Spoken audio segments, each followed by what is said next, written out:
Dari keterangan penembakan ini klop juga dengan 4 orang saksi dari petugas yang melihat bahwa dia melakukan penembakan. Nah, kita temukan juga ada selongsong di TKP yang jumlahnya ada sekitar 13 selongsong peluru dengan kaliber yang berbeda-beda.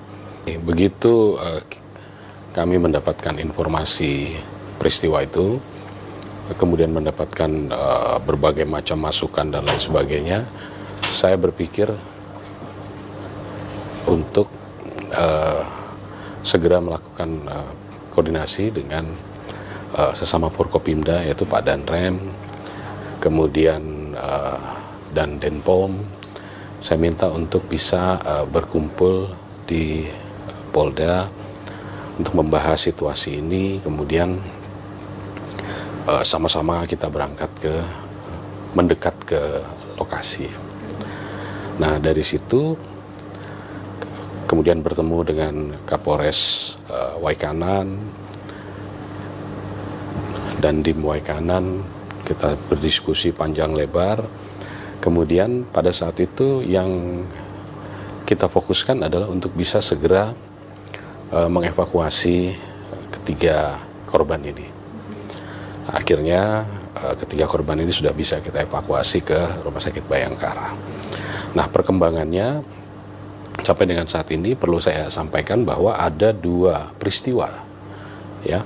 Ada 2 peristiwa. Yang pertama adalah terkait dengan perjudian sabung ayam itu sendiri, dan yang kedua adalah peristiwa lain yang terjadi akibat dari tindakan kepolisian membubarkan perjudian itu, yaitu adanya penembakan yang mengakibatkan 3 orang prajurit Bayangkara gugur. Nah, dari sini kita lakukan pemeriksaan secara intensif. Ada yang melakukan olah TKP malam-malam, datang ke lokasi, kemudian dari polisi? Ya, dari polisi, kemudian dilanjutkan setelah teman-teman dari Pomdam datang juga mereka ke lokasi. Nah, terhadap petugas yang bersama-sama pada saat melakukan tindakan kepolisian itu, dari sejumlah 16 orang, 13 masih ada. Ini kita arahkan ke Polda untuk kita ambil keterangan bagaimana sebetulnya kronologisnya.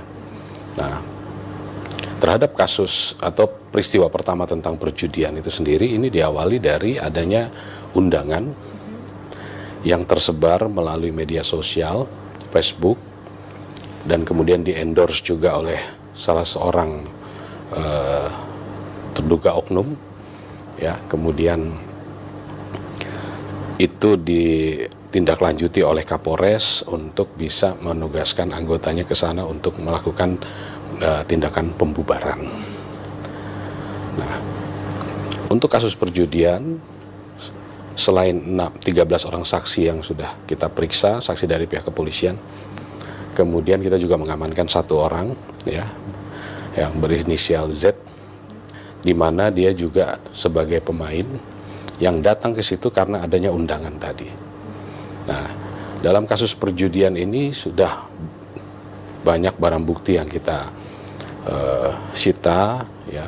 Di antaranya ada uang tunai 21 juta, kemudian ada jam, gelanggang, rekapan pertandingan, bahkan ada sejumlah kendaraan baik roda 2 maupun roda 4 yang sudah kita amankan. Nah, ini untuk kasus perjudiannya. Ada beberapa orang lagi yang sudah dicatat oleh penyidik untuk bisa dikembangkan, untuk bisa ditangkap, untuk bisa menyelesaikan, membuat utuh kasus perjudian itu sendiri. Nah, terhadap jatuhnya korban karena akibat penembakan tadi, ya, polisi yang gugur. Ini sudah dilakukan juga penyidikan, ya. Yang pertama adalah kita mempunyai chapter undangan itu tadi. Kemudian undangan ini kita ambil karena ini berkaitan dengan barang bukti elektronik, ya. Kita ambil posisinya dan lain sebagainya. Nah, ini kita jadikan alat bukti petunjuk. Kemudian kita juga sudah memeriksa 14 orang saksi, 13 termasuk anggota Polri yang melakukan penindakan di TKP, plus 1 orang yang pemain, yang kalau di dalam kasus perjudian dia adalah tersangka perjudian, tetapi kita jadikan saksi untuk kasus penembakan ini. Artinya berarti pada saat proses penggerebekan itu ada berapa anggota yang sebenarnya menggerebek itu, Pak? Karena kabarnya ada 17, ada yang 12 gitu. Ada 16 karena 3 gugur, sisa 13. Kemudian pada saat itu berhasil diamankan 1 orang masyarakat sipil yang juga sebagai pemain. Nah, dalam kasus penembakan ini kita periksa sebagai saksi untuk membuat jelas ceritanya. Nah, dari sini kita juga membuat supaya bahwa peristiwa penembakan itu antara siapa dengan siapa dan lain sebagainya, kita dapat informasi tentang yang diduga pelaku penembakan itu adalah seorang oknum yang oleh saksi Z, ya, saksi Z itu dia akui, dia lihat bahwa, dan dia juga kenal, ya, dia bisa hadir karena ada undangan dari yang bersangkutan yang diupload oleh yang bersangkutan. Ini kita ambil keterangan dia. Kemudian juga sesaat sebelum terjadinya peristiwa itu, saksi Z ini juga melihat bahwa yang bersangkutan membawa atau menyimpan senjata genggam laras pendek di celananya dan membawa senjata laras panjang yang dia tidak tahu jenisnya apa. Oke, berarti sebenarnya dari 2 peristiwa yang tadi disebutkan, ini ada 1 tersangka dan 2 terduga pelaku penembakan atau seperti apa, Pak?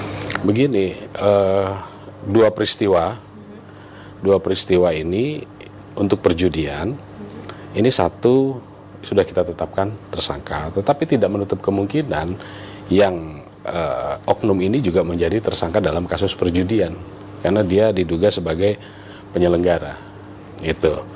Nah, dalam kasus penembakan yang oknum ini sebagai tersangka, tetapi yang pemain dalam kasus perjudian tadi kita jadikan saksi karena dia melihat, mendengar dan mengetahui peristiwa tadi, ya. Untuk tersangka ini adalah dari sipil atau dari oknum juga, Pak? Yang tersangka ini Z. Ya, Z. Ini adalah sipil, masyarakat, ya, pemain. Dia datang karena mendapatkan undangan untuk bermain sabung ayam dari dia. Oknum itu. Ya, yang disebar melalui media sosial, Facebook maupun WhatsApp, sehingga pada berdatangan. Itu berarti pengakuan dari Z-nya, ya, Pak? Ya. Kalau pengakuan dari 2 oknum yang diduga sebagai pelaku ini, seperti apa, Pak, pengakuan dari mereka? Untuk kedua orang ini saat ini sedang dalam pengamanan dari teman-teman kita di Denpom Bandar Lampung, dan peristiwa ini dalam proses penyidikannya Polda Lampung bekerja bersama-sama melaksanakan joint investigasi, saling melengkapi penyelidikan untuk bisa membuat terang peristiwa yang terjadi. Jadi saat ini mereka sedang dalam pengamanan dari teman-teman dari Pomdam. Artinya sudah diketahui belum sih, Pak, untuk peran dari masing-masing? Ya, sementara karena kan ini joint investigasi, kami juga mendapatkan informasi dari teman-teman dari Pomdam bahwa berdasarkan pengakuan 2 oknum ini mereka mengaku bahwa mereka berada di lokasi. Dan kalau kita uji dengan alat bukti yang lain, ini klop ya dengan keterangan si Z, ya, Z pemain dan sekaligus juga saksi yang melihat di TKP yang juga kenal, dia melihat bahwa kedua orang ini ada. Kemudian dari 13 anggota Polri yang melakukan penindakan di sana, ada 4 yang melihat, kenal, bahkan tahu, sehingga pengakuan dengan oknum ini, sehingga pengakuan dari mereka bahwa mereka berada di lokasi itu bisa kita pastikan benar. Nah, dari 4 orang ini juga dijadikan sebagai saksi tadi. Iya. Saksi utama ya Pak? Ya, saksi peristiwa yang bisa dimanfaatkan oleh teman-teman dari POM untuk nanti mungkin untuk didalami dan lain sebagainya. Pak, itu kan tadi seperti dikatakan kalau melihat ada senjata yang dibawa oleh salah satu oknum tersebut gitu ya Pak. Kalau sampai saat ini sudah diketahui belum sih Pak terkait dengan kepemilikan, lalu ya terkait dengan senjata yang dimiliki oleh si oknum ini Pak? Begini, itu kan berdasarkan pengakuan. Berdasarkan pengakuan dia kepada penyidik POM bahwa dia ada di lokasi, dia melakukan penembakan, dan dia membawa senjata api. Nah, bahkan dia mengakui bahwa senjata api itu adalah senjata api rakitan. Nah, kita penyidik harus bisa membuktikan keterangan pengakuan tadi dan mencari alat bukti yang bisa mendukung. Gitu ya. Contoh misalkan melakukan penembakan, dia mengakui bahwa dia melakukan penembakan. Nah, dari keterangan penembakan ini klop juga dengan 4 orang saksi dari petugas yang melihat bahwa dia melakukan penembakan. Nah, kita temukan juga ada selongsong di TKP yang jumlahnya ada sekitar 13 selongsong peluru dengan kaliber yang berbeda-beda. Ada 5,56, ada 7,62 dan ada 9 mm. Artinya di sini bisa diartikan bahwa diduga ada 3 jenis senjata. Tapi ini harus didalami ya. Harus didalami.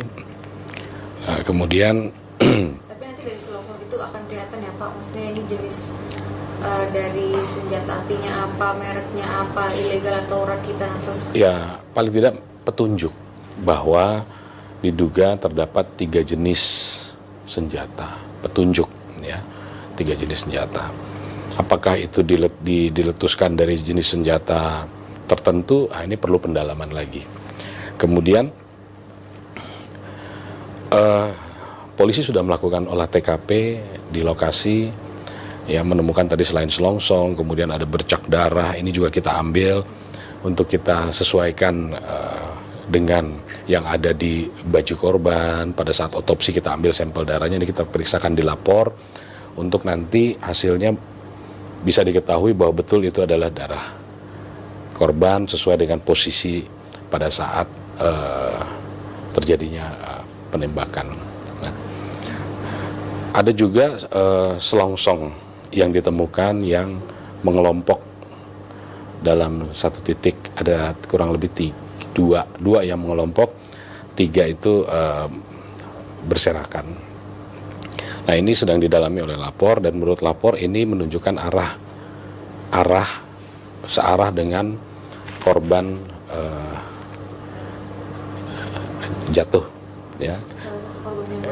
Ya, kan ada 3 khususnya yang banyak darahnya itu adalah korban Aibda Petrus, itu searah ya. Jadi kita duga arah tembakan dari situ ya. Kemudian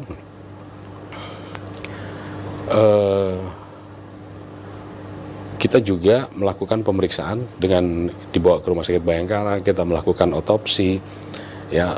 Perlukaan dari ketiga jenazah ini, 2 itu berada di kepala, 1 berada di badan di dada.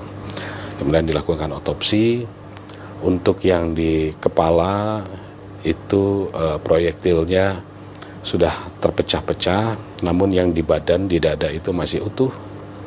Dan ini kita akan periksakan ke laboratorium forensik untuk bisa kita ketahui apakah itu ditembakkan dari senjata laras panjang atau laras pendek, pabrikan atau non-pabrikan. Dan terkait dengan hal tersebut juga bisa dilihat terkait dengan jarak dekat atau jauhnya juga nggak Pak, kalau melihat dari luka hasil otopsi? Ya, ini nanti yang akan mendalami keterangannya adalah dari ahli forensik itu sendiri. Namun keempat orang yang kita periksa sebagai saksi itu melihat yang diduga pelaku ini melakukan penembakan dari jarak yang ya dibilang jauh-jauh, dibilang dekat-dekat ya. Ada yang bilang 6 meter, 5 meter, 13 meter.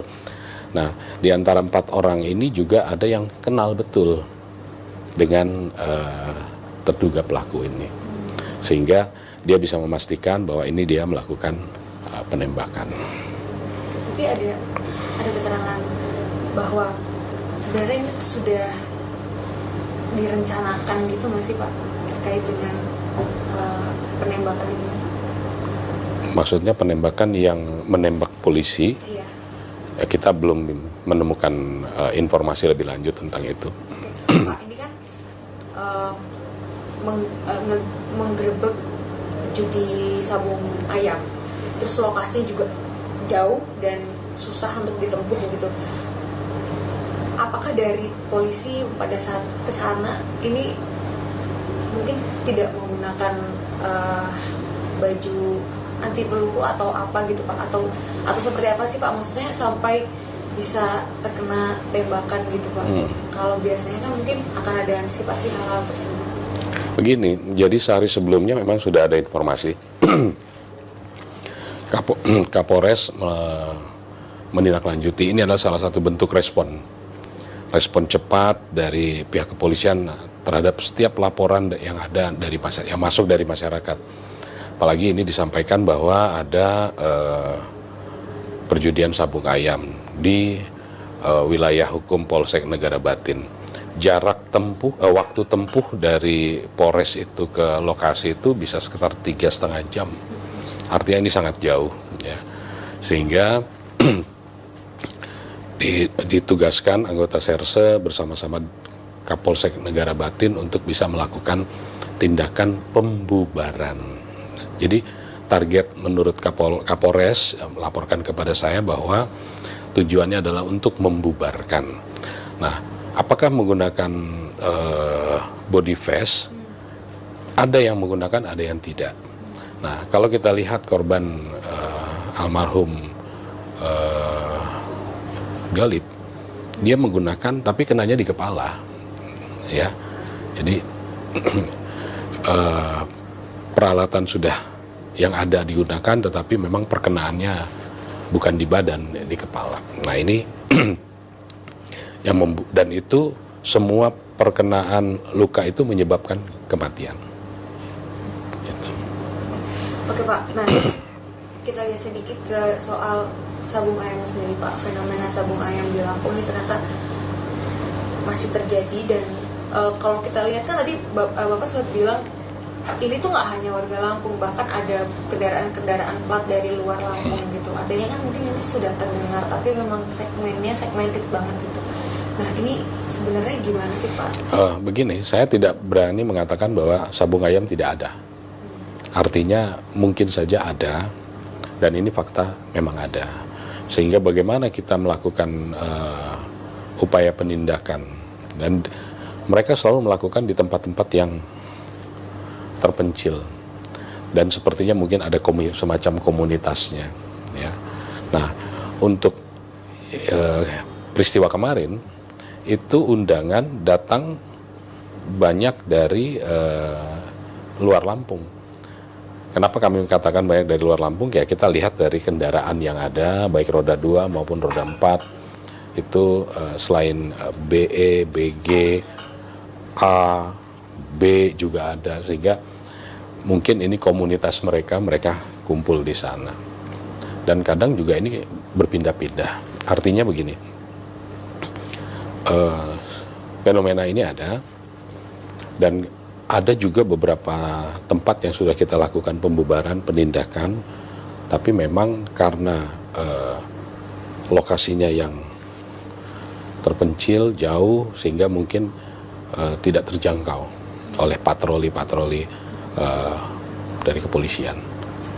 Gitu. Sempat mendengar bahwa kepemilikan dari lahan yang dipakai buat arena sabung ayam ini juga milik salah satu aparat, Pak.